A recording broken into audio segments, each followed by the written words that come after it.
Not only have the 5 videos on each of Chamber's abilities been conveniently combined into one, but I've also added a final segment about how to use Chamber's abilities together to take things to the next level. Hello everyone, my name is Achax and this is my guide to Chamber. Let's get into it. I must admit, I had very low expectations going in.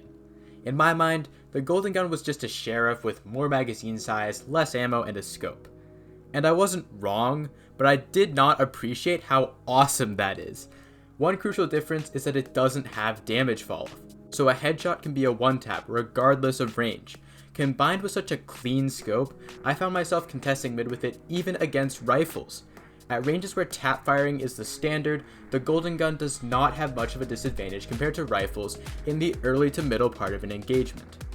Another crucial difference to the Sheriff is the draw speed. It's super fast, and that saved me on multiple occasions. Maintaining half decent crosshair placement, even when you have your knife out, can pay off. The Golden Gun uses heavy bullets, meaning it is great at wallbanging. This is probably going to run completely counter to a natural wish to conserve the limited 8 shots you get, but if you suspect you know where the opponent is and you're right, it can be totally worth it to spend those shots on wallbangs. The Golden Gun is particularly strong on pistol rounds. Most players have to choose between armor and an upgraded weapon, but Chamber can have both by purchasing 4 Golden Gun shots and armor. Landing body shots at long range was often a perfectly viable strategy that secured quick eliminations in pistol rounds, although a one-tap is of course still preferable. Since you have so few, the most important thing with the Golden Gun is making your shots count. Being accurate with high risk, high reward weapons is something I talk about extensively in my Sheriff guide, which I will link in the description down below because I think it could be very helpful. I've got multiple clips where I have 4 shots and get 2 elims, I have 4 shots and get 3 elims, and this is because I take a brief instant to visually check that I've lined up the shot properly. Without realizing, a lot of players have developed a habit of shooting before they reach their target because their gameplay revolves around spraying, or at the end of their aiming motion because they use lots of flicks. I don't always have time to check the lineup, but especially at range or against opponents who are looking elsewhere, this has helped me increase my accuracy significantly. Overall, the Golden Gun is a super strong choice. Use it and thrive. This ability can be super effective and intuitive if you know a few pointers. There are 3 ways of using the bot that deserve your attention. The first use of the bot is aggressive. You can use it sorta like a Reyna flashbang.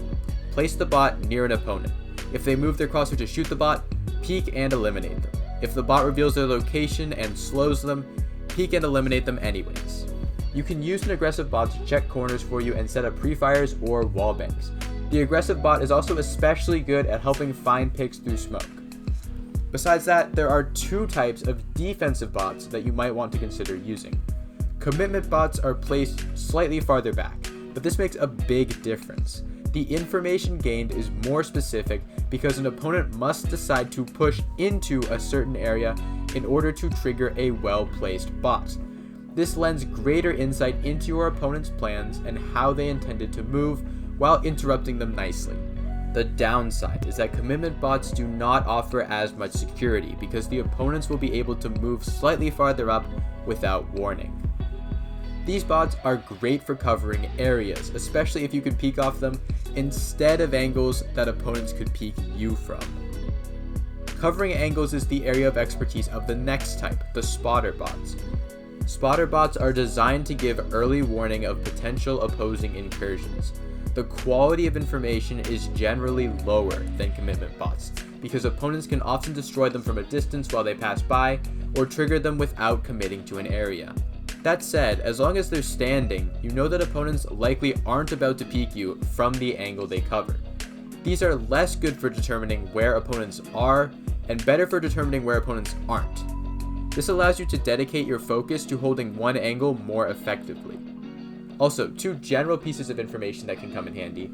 Although Chamber's bot may look like a KJ bot, opponents can see it. Make sure to put it out of sight if you don't want them to. The range of the bot is very limited. You can see the range on the minimap when you place it. The bot needs to see an opponent in order to sense them. Overall, chamber spots are simple and effective. I hope they help you play chamber with more success. Don't forget to subscribe, best of luck, and have a great day. Offensive teleporter usage is a bit less intuitive than defensive, but there are plenty of neat tricks that you can pull off on the attacking side. The first is to put one teleporter close, and then put the other literally right in front of the opponents. This definitely sounds like it shouldn't work at all. You basically couldn't telegraph what you're about to do anymore, and despite that, it works super well, and I have no idea why. But I could look for high impact entry frags and teleport away to deny the trade, giving my team a massive advantage incredibly early. Out of the many chambers I've played with and against, I'm the only one I've noticed using the teleporters like this, and that might be why it's so effective. Also, I use the direct method as a way to decrease the risk of moving through dangerous areas in order to more frequently reach super good positions. If you get challenged, you can teleport to safety. This won't always be enough to save you if you're caught off guard or by a bad timing, but it helps me consistently hit opponents from unexpected directions. These fast flanks can turn a deadlocked fight into a landslide victory. Something similar to the direct method but way more common is teleporting immediately after firing a one-shot weapon. This is great because you fire once and teleport away without waiting to see if the shot landed, making for a faster escape. It offers an opportunity to land a full elimination at super low risk. The next trick is relocating. This can be used to outplay opponents positionally, and it's awesome because it's flexible, in the sense that you can respond quickly to where the opponents choose to go in order to gain the upper hand. It's often beneficial to think ahead for this one. If I can, I like to connect two areas that would have a long rotation route by foot, but have a short enough beeline from one another to use a teleporter. Relocating is especially awesome during afterplants, if opponents dump utility to block one angle, but you just swap to another and peek the spike anyways. You can also use your teleporters as a way to escape when you are trapped.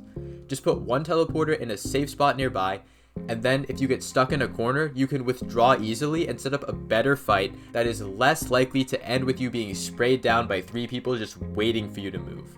It's also great for avoiding brimals. This is usually what I set up when I don't have any other specific usage in mind for the teleports.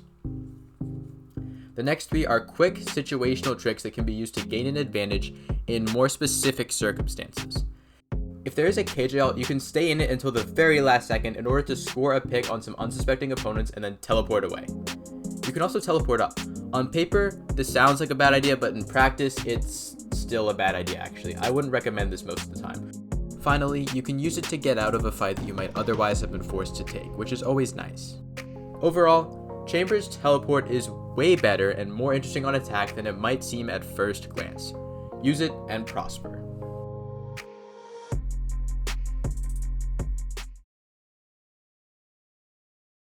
Chamber's ult and the op may be similar, but fully embracing their differences brings Chamber's ult to a whole nother level. For starters, the scoping is much faster than the op.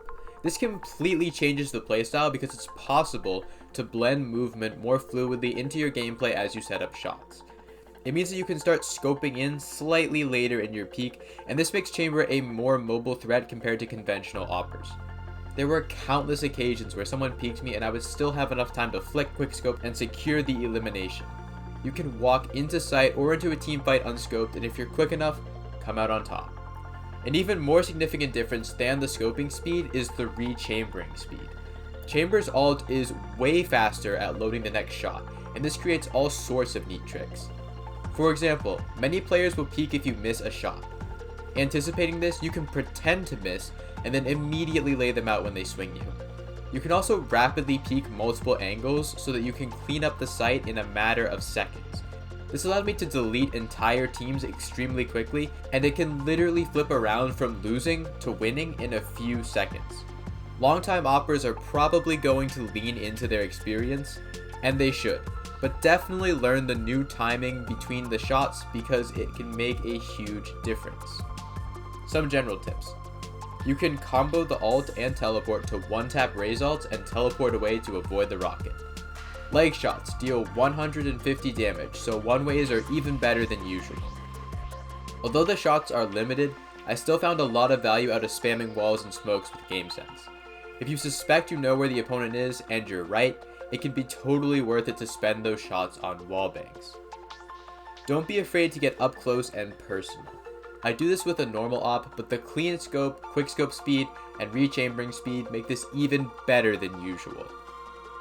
Off angles are especially strong with Chamber's ult because it compiles so many advantages.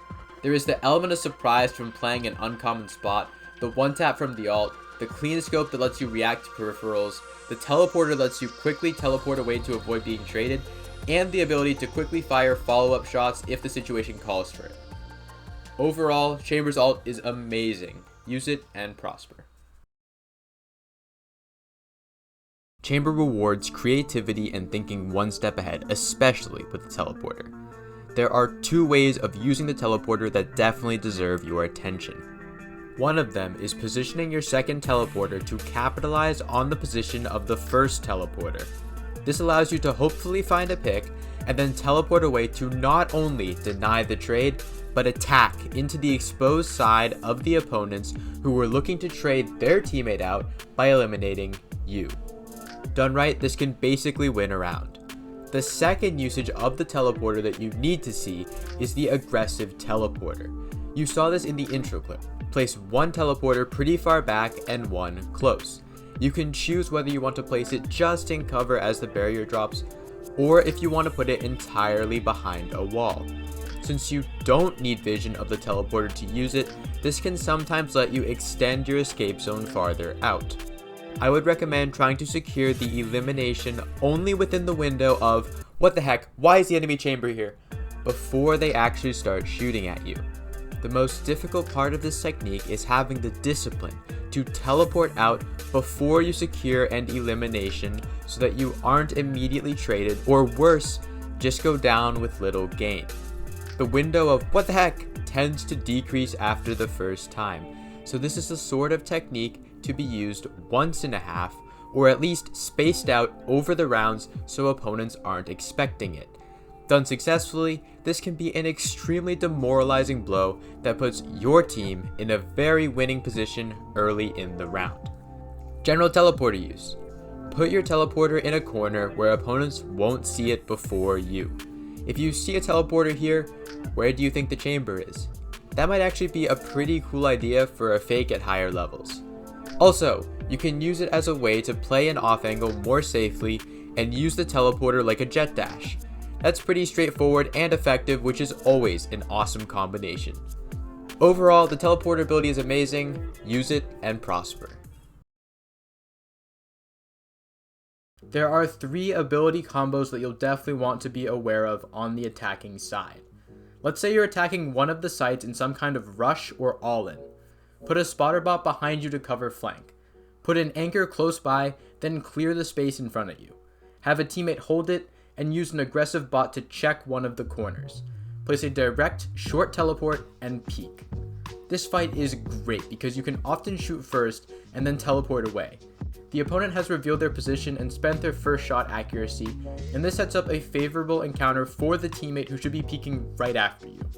If the opponent is holding off-site, they may be forced to give you space, allowing your team to take the site, and if they're trapped on-site, it's pretty much a free elim. Either way, this sets up a site take nicely. As a sentinel, Chamber is a fantastic lurker.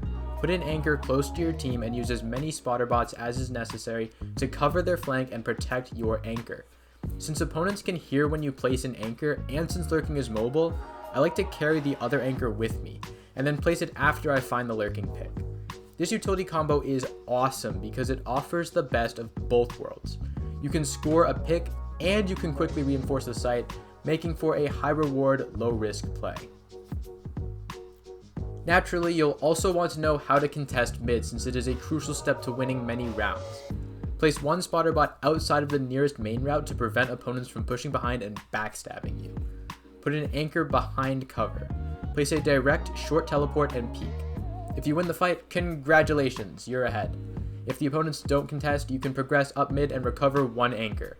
From here you can set up the mid part of a split attack. Drop a spotter bot towards middle and place a teleporter that is protected, which connects to the initial anchor you placed in your spawn. then attack with the option of relocating in the post plant or to reinforce the main attack. You could also recover both teleporters and push deep into spawn with the option of teleporting back towards mid. This setup generally complements the golden gun and the ult pretty well.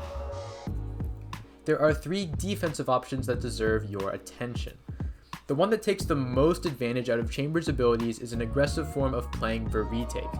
Find an unexpected spot, preferably elevated, that is not only unlikely to be pre-aimed, but is also difficult to flick to.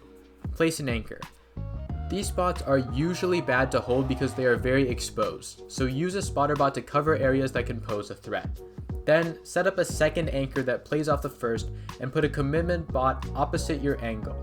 If the opponents attack from the expected direction, find the pick and teleport. As the opponents push up, they will be slowed by the commitment bot.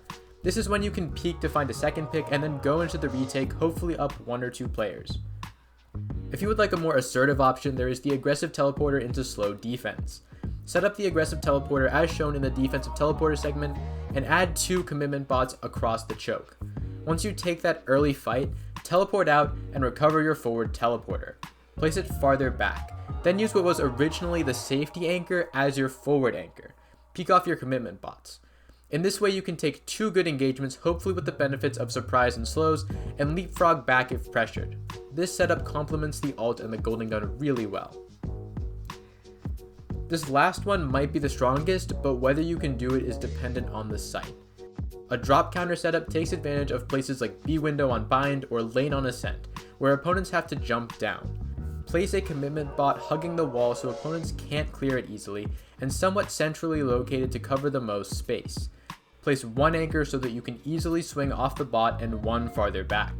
Put the second bot in between the 2 anchors to cover your escape or save it for a retake. When the opponents drop down, they are slowed, making them sitting ducks for you to peek and eliminate before teleporting. There are 2 specific defensive tricks that can be very helpful. Firstly, you can use one and done corners as unexpected hiding places. Where other agents could not play these spots without likely being traded, you can use your teleports to pull back.